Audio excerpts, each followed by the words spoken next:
Hey there, welcome to our virtual open house. I'm Miss Garvin. And I'm Mr. Johnson.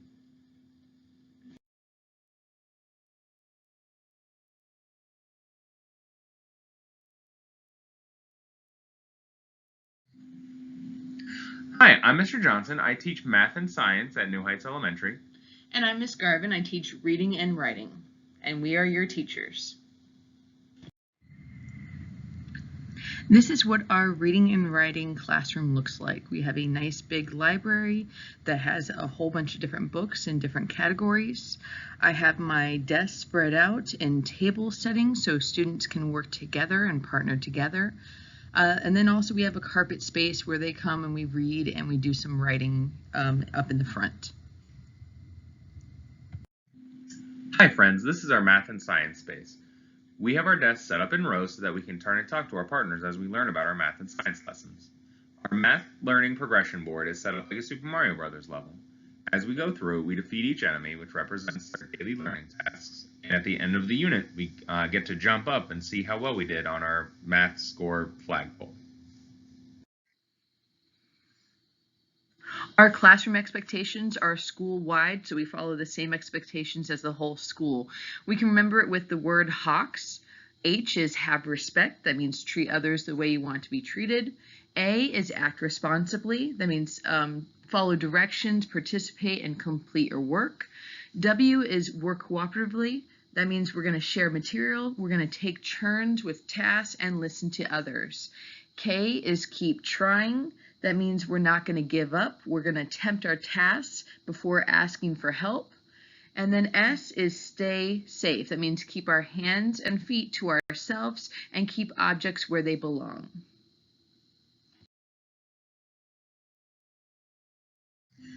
In our classrooms, we have a 6-step approach to our classroom behavior plans.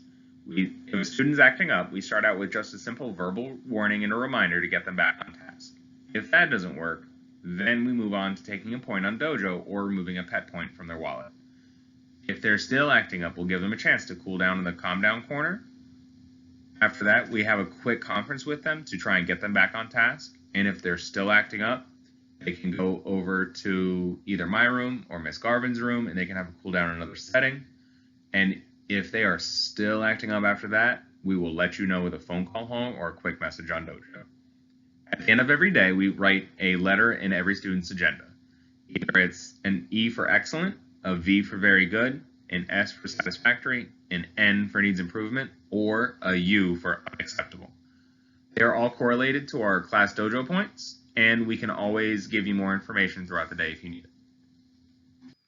All right, and now we come to the fun part of the class, our classroom incentives, the rewards. Students can earn PEP points that can help them spend their money on Treasure Box, which we have every other week. Students can do things like following directions, volunteering, trying their best, and we reward them with PEP points. Every day we use Class DOJO to track our friends' behavior throughout the day. For every time we see a positive expectation, we give them a point, and if they break expectation, we remove a point. Class DOJO can also be used to communicate with us through a messaging app, and we are available from 7 a.m. to 7 p.m. every day, Monday through Friday. If you ever need anything clarified, you can always send us a quick message, and we try and respond as quickly as possible. All right, so for our curricular goals for ELA, which is reading and writing, we use the Pinellas County T-Zone modules. We focus on reading comprehension skills and the Florida State standards. In 3rd grade, we are moving from learning to read to reading to learn. We also focus on essay writing. Students will be writing essays for informative essays and opinion essays this year. Students will respond to a text that they read, and then they have to pull evidence from that text. In math this year, we are going to really focus on finishing our concrete thinking of mathematical concepts, and we're going to start moving into more abstract thinking about numbers and math.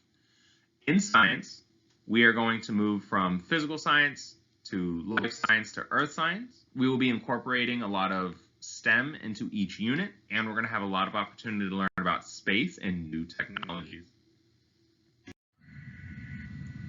How can you help your scholar at home?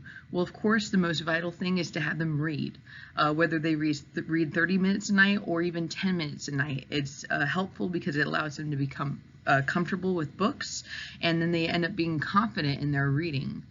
We also encourage that they use computer programs such as Mayan, which is a online library program, and iReady that can help them work with both math and reading. And Khan Academy is a nice little program that has videos that you can play, and then they can do some practicing. We also encourage for math, maybe even flashcards. Those can be purchased at dollar store, anything like that, or you can make them yourself. But just math facts that they can just practice in the car or wherever they are. Communicating with us, I guess questioning what your student might need. Maybe there's something extra that they can be focusing on. And then also checking to make sure that they are completing their homework. We are making sure that our homework that we're sending home is purposeful, and we're not just giving home random worksheets. It's stuff that we are working on and focusing on. If you ever need to get in contact with myself or Miss Garvin, you can always text us on Class Dojo, write a note in the agenda, or if we really need to have a conversation, you can call us on the phone through the school. We can host virtual meetings on Teams if you want to have a distance meeting, but we are also doing in-person conferences this year. Our emails address are garvinl@pcsp.org and Johnson, MICHA, PCSP.org. And like we said, if you have any questions, you can always message us on Class Dojo, or you can call the school and they can connect us. Thank you so much for watching our video of our virtual open house, and we look forward to speaking with everyone soon.